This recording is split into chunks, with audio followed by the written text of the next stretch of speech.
Hello and welcome to SPMIS Academy. Today we will analyze important newspaper articles of 21st June 2022. Please note you can download the PDF version of today's newspaper analysis by clicking the link given in the comment section. We can also join our WhatsApp group through the link given in the description section for more study materials. This is the list of the topics that we will be covering from today's newspaper. The first article is about International Yoga Day. And this topic is important from our syllabus GS paper 2 international relations point of view, especially with respect to soft power. Ideas discussed here will also be useful for paper 1 essay. So yoga के बारे में सबसे पहले समझते हैं. What this term yoga actually means. So this term yoga has been derived from a Sanskrit word yuj. Yuj means addition or integration. तो किस sense में इसको इंटीग्रेशन या यूज कहा जा रहा है, ये जो आइडियाज़ हैं ये आप इस्तेमाल कर सकते हैं अपने एसए पेपर में भी, और इसके अलावा एथिक्स इंटीग्रिटी पेपर में भी. एथिक्स इंटीग्रिटी में भी आपसे थॉट्स एंड थिंकर्स में पूछा जाता है. जो पेपर चैप्टर 5 है उसमें आप महर्षि पतंजलि के योगा फिलॉसफी के बारे में थोड़ा बहुत मेंशन कर सकते हैं, और वहाँ पे आप ये सब आइडियाज़ डिस्कस कर सकते हैं कि व्हाट योगा एक्चुअली मीन्स. तो योगा एक्चुअली मीन्स इंटीग्रेशन. तो किस सेंस में इसको इंटीग्रेशन कह रहे हैं? इंटीग्रेशन दो सेंस में योगा को कहते हैं हम लोग. First, integration of the soul, that is atma, with the universal spirit, that is paramatma. तो योगा का करने का मुख्य पर्पस ये होता है कि हम अपनी इंटरनल जो सोल है उसको रियलाइज़ कर पाएँ कि it is nothing but part of the universal spirit या परमात्मा, यानी कि हम सब एक हैं. मतलब अहम ब्रह्मास्मि वाली बात है, उसको रियलाइज़ कर पाना ही योगा का मुख्य गोल है कि मैं ही तो ब्रह्म हूँ, और सब के सब भ्रम नहीं, ब्रह्म, और सब के सब इस दुनिया में जितने भी लोग हैं सब उसी ब्रह्म का हिस्सा हैं. तो अहम ब्रह्मास्मि, to realize the integration of आत्मा विथ परमात्मा, और to realize the integration of self with ब्रह्म. या दूसरा होता है, दूसरे सेंस में जो इंटीग्रेशन वर्ड इस्तेमाल होता है योगा के लिए, वो होता है integration of body with soul.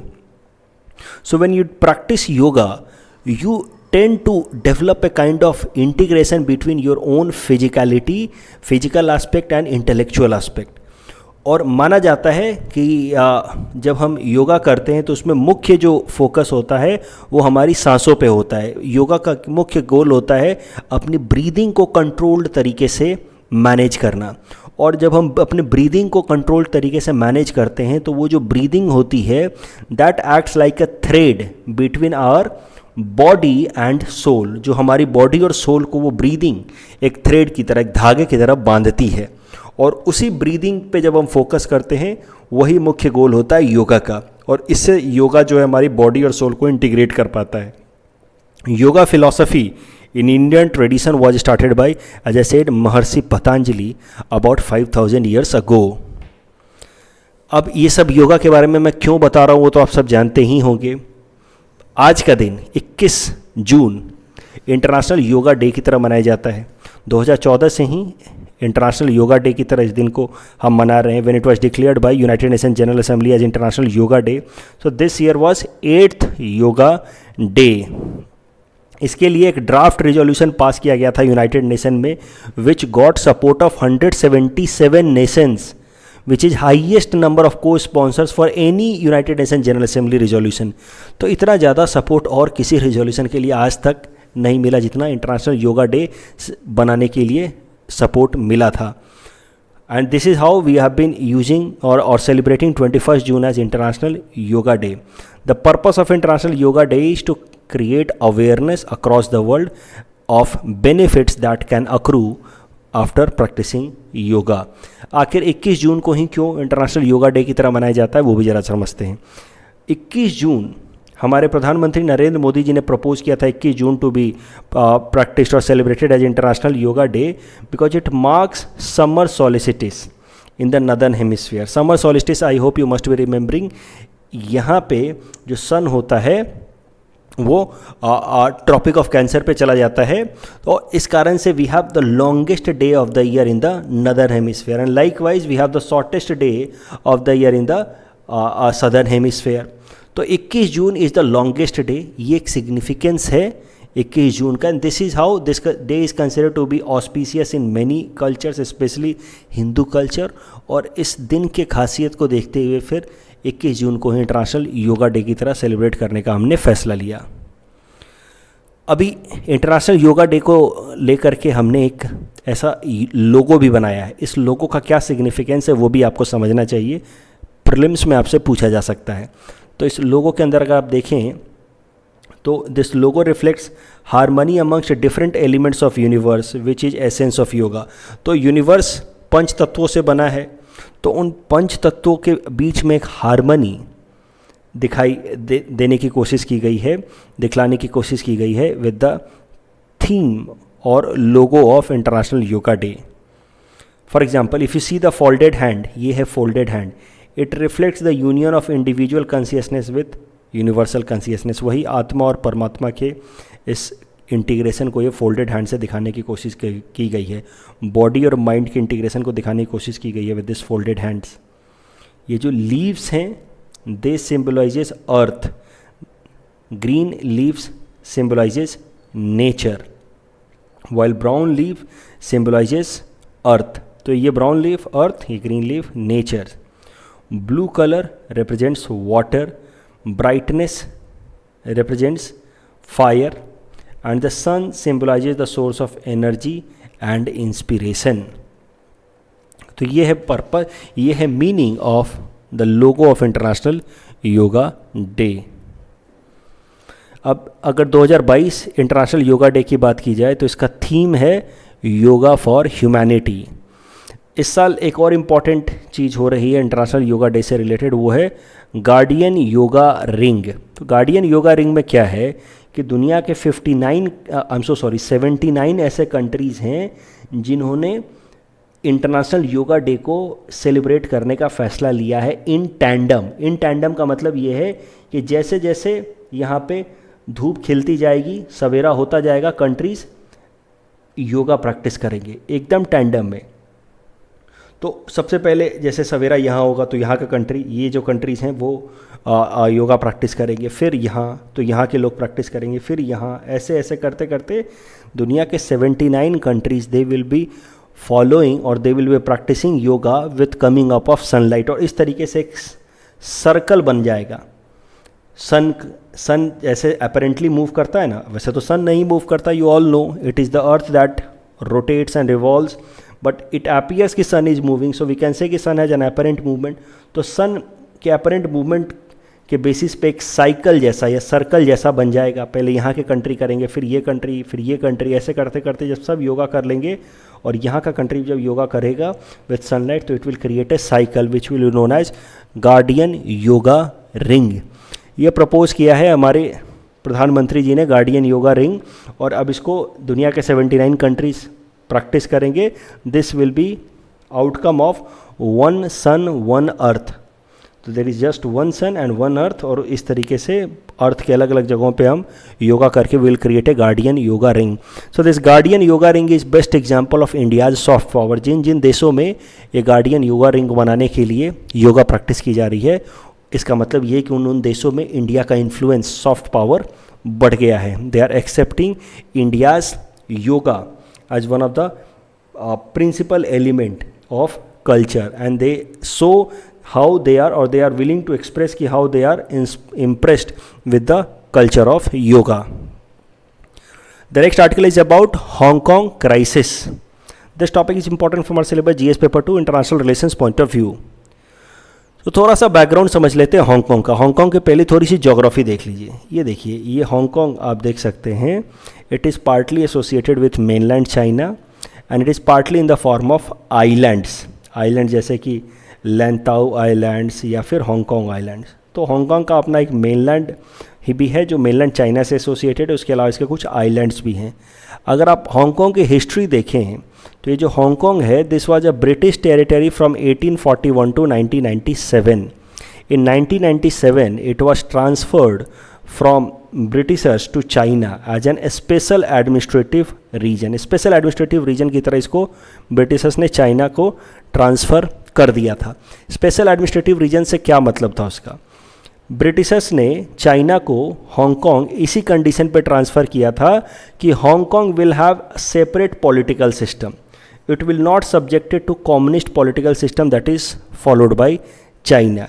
So this is how, because of the conditions put by Britishers, Hong Kong was allowed to have democracy despite communism followed in mainland China. So इस तरीके से आप कह सकते हैं कि हांगकांग और China में एक सिस्टम आ गया जिसको हम लोग कह सकते हैं one country two political system.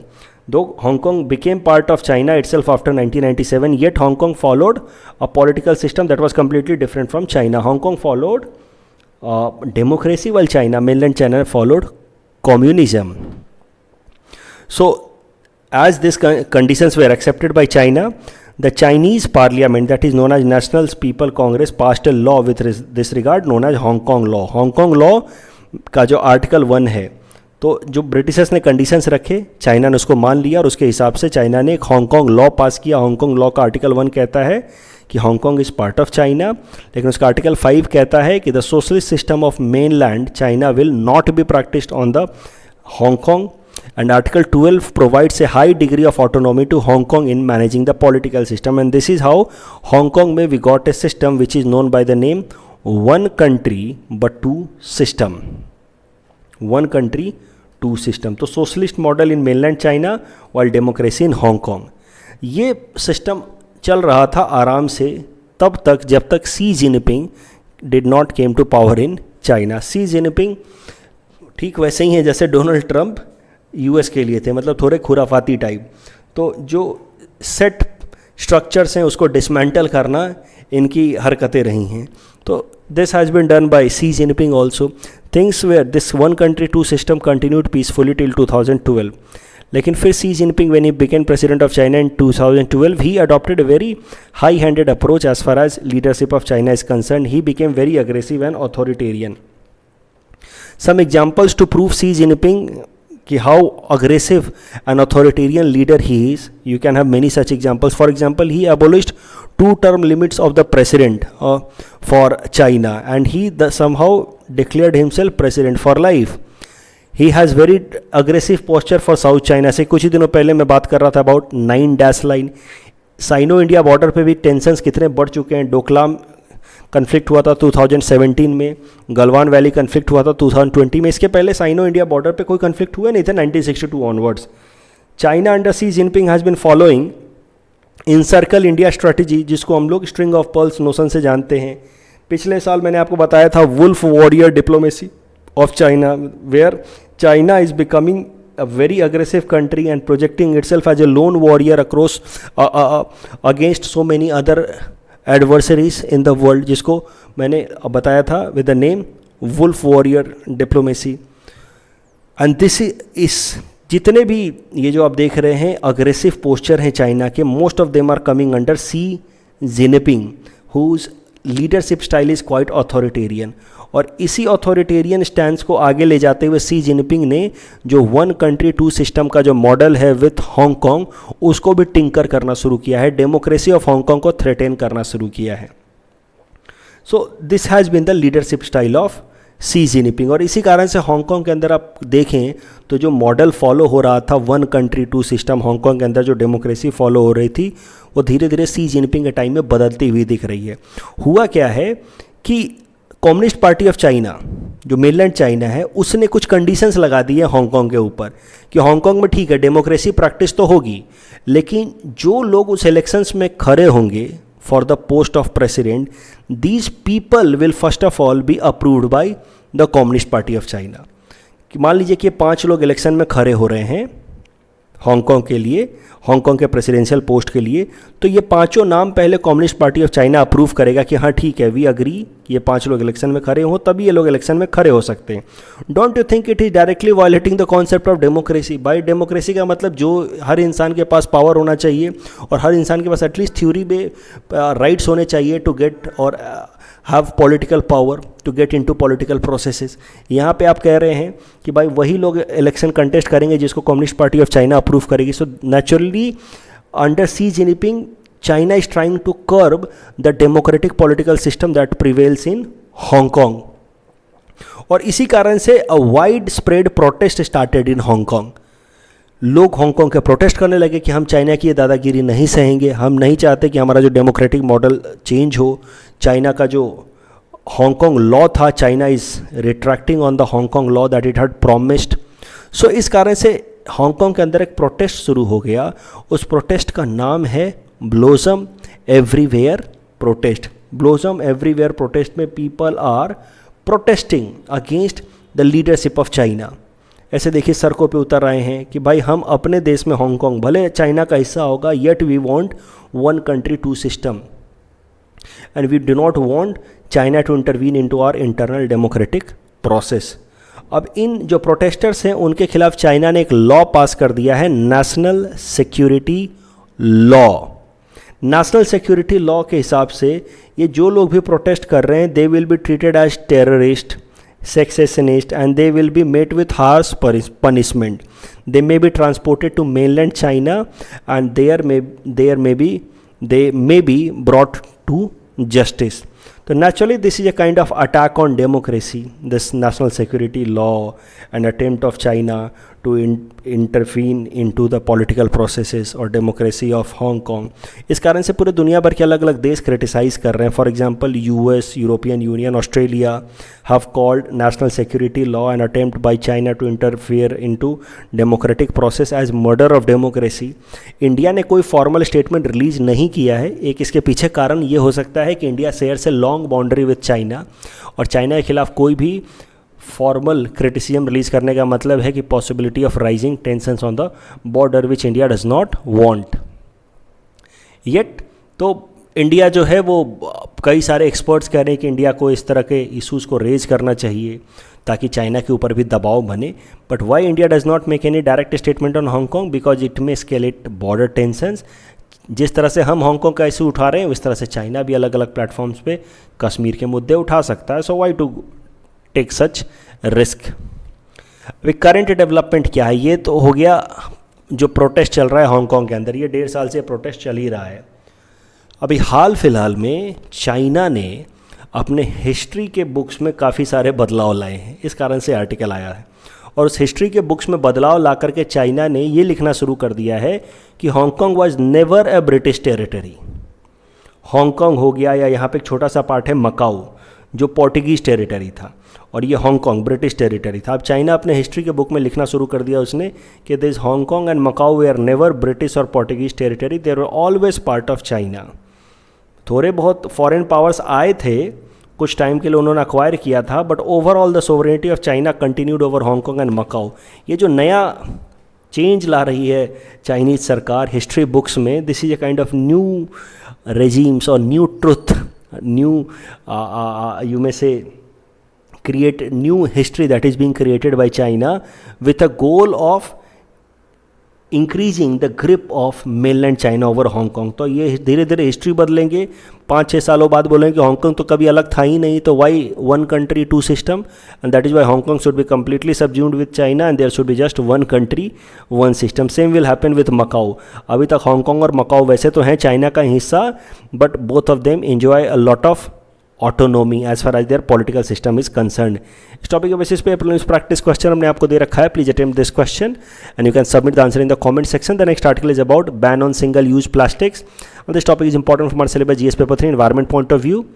Single use plastics के बारे में मैं कुछ दिन पहले भी आपसे बात कर रहा था। ये वो प्लास्टिक्स होते हैं जिनका बस एक बार इस्तेमाल करके हम डिस्कार्ड कर देते हैं। For example plastic bags, straw, coffee stairs, soda water bottles, most of the food packaging. अब सिंगल यूज़ प्लास्टिक्स, ज़्यादातर जो सिंगल यूज़ प्लास्टिक्स होते हैं वो फॉसिल फ्यूल से बनते हैं, जैसे पेट्रोकेमिकल से बनते हैं, और एक बार इस्तेमाल करके हम उनको डिस्पोज कर देते हैं। और पेट्रोकेमिकल्स को बनाने के लिए बहुत ज़्यादा फॉसिल फ्यूल का इस्तेमाल होता है जिसमें ग्रीन हाउस गैस रिलीज होता है, and that is why single use plastics are bad.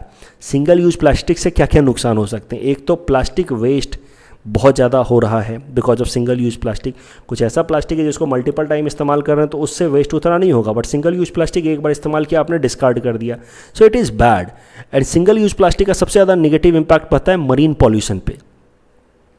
Petroleum based जो प्लास्टिक्स होते हैं they are not biodegradable, they usually go into landfills where it is buried और gets into water and finds it way into ocean, और वहाँ पे फिर marine animals को वो निगेटिवली इम्पैक्ट करते हैं। दूसरा है ग्रीन हाउस गैसेस। तो जैसा कि आप देख रहे हैं कि single use plastics they are created with help of fossil fuels and 98% of the single use plastics are created with help of fossil fuels and that is why it is projected कि दुनिया भर में 2050 तक 5 से 10% जो green house gas हैं they will be release because of production of single use plastic which can have negative impact on our target of achieving goals with respect to climate change and global warming. हमारा goal ही है as per INDC of Paris climate deal कि global warming को 1.5 degree Celsius के नीचे रोका जाए with respect to pre industrial level. लेकिन अगर इस तरीके से हम सिंगल यूज़ प्लास्टिक का इस्तेमाल करते रहें, ग्रीन हाउस गैस एमिट करते रहें, तो ये गोल अचीव नहीं हो पाएगा। इन सब कारणों से अलग अलग दुनिया की सरकारों ने फैसला लिया है कि सिंगल यूज प्लास्टिक का इस्तेमाल पे बैन लगाया जाए, और उसी डायरेक्शन में ये फैसला पहले यूनाइटेड नेशंस में हुआ और यूनाइटेड नेशन की लगभग 122 कंट्रीज़ ने फैसला लिया कि हम सिंगल यूज प्लास्टिक्स पे बैन लगाएंगे, और उसी डायरेक्शन में हमारी सरकार ने ministry of environment forest and climate change ने एक नोटिफिकेशन रिलीज़ करके 2021 में कहा था कि हम सिंगल यूज प्लास्टिक पे बैन लगाएंगे। There will be complete ban on manufacture, import, stocking, distribution, sale and use of single use plastic. ये न्यूज़ में इसलिए है क्योंकि ये बैन लगाने का जो कट ऑफ डेट है वो आ रहा है। This ban will be applicable from 1 July 2022, so there will be ban on single use plastic from this upcoming date. Items included in this banned list are plastic, sticks, cutlery items, packaging, wrapping films, etc. So how will the ban be enforced? The ban will be monitored by CPCB, Central Pollution Control Board, in association with state pollution control boards, and they will be reporting central government regularly. Any organization, individual who is found to be violating this single-use plastic ban may be penalized under Environment Protection Act of 1986. They may be imprisoned for 5 years. ध्यान रखिए इस बात का, single use plastic के जो ban है उसको violet करने पर 5 साल तक की जेल, 1 लाख तक का फाइन या दोनों हो सकता है। इसको मेनली मॉनिटर करने वाली एजेंसी कौन सी है? Central Pollution Control Board. इसके बारे में भी ज़रा देख लेते हैं। It is a statutory body. Statutory body means a body created as per a law. This law is Water Prevention and Control of Pollution Act 1974, जिसकी मदद से सेंट्रल पॉल्यूशन कंट्रोल बोर्ड बना है। इसको और भी ज़्यादा पावर फंक्शंस दे दिए गए by bringing more such laws, for example Air Prevention and Control Pollution Act of 1981. So this Central Pollution Control Board provides technical services to Ministry of Environment. इस टॉपिक के बेसिस पे prelims practice question हमने आपको दे रखा है. Please attempt this question and you can submit the answer in the comment section. The next article is about black swan event and this topic is important for our syllabus GS paper 3 Indian economy point of view. Black swan event होता क्या है? Black swan एक ऐसा event है which is generally very rare, unpredictable, which comes as a surprise and has a major significant impact on society or world. तो आप कह सकते हैं कि corona pandemic was a black swan event, right? It came as a surprise, rare, unpredictable and had a major impact. इसके 3 features होते हैं mainly. They are rare, they are outside the realm of regular expectation and they have severe impact after they hit. Black swan event हाल फिलहाल में news में क्यों आया है? क्योंकि आरबीआई ने हाल फिलहाल में एक रिपोर्ट पब्लिश की है जिसमें उन्होंने कहा है कि आने वाले टाइम में इंडिया से लगभग $100 बिलियन बाहर जा सकता है in the form of FPI outflow, foreign portfolio outflow. मैंने कुछ दिन पहले आपको बताया था न्यूज़पेपर एनालिसिस में ही कि कैसे फेडरल रिजर्व ने फेडरल रेट बढ़ा दिए हैं और बाकी दुनिया भर के अलग अलग जगहों पे कुछ फाइनेंशियल क्राइसिस देखा जा रहा है जिस कारण से इंडिया से एफपीआई पुल आउट हो सकता है. और अब आरबीआई ने कहा है कि इस तरह का एक ब्लैक स्वान इवेंट हो सकता है जिसमें एक बार में इंडिया से $100 बिलियन पुल आउट हो जाए, यानी कि 7,80,000 करोड़ पुल आउट हो जाए, जिसको आरबीआई ने नाम दिया है black swan event. Means that will be a rare event yet it will have massive impact on Indian economy. अगर ब्लैक स्वान इवेंट की बात की जाए तो it was first of all put forward by author and investor Nassim Nicholas in his book 2001 which was popularized in 2007. इस book का नाम है the black swan, the impact of highly the impact of the highly improbable. And this book is considered to be one of the 12 most influential books written since World War II. कल जो हमने आपको practice question दिया था उसका answer देख लेते हैं. Invasive species are dangerous because the native species have not evolve with these organisms. With the reference of north east gas grace product, the first statement is right, but the second statement is wrong, so the correct answer is option A.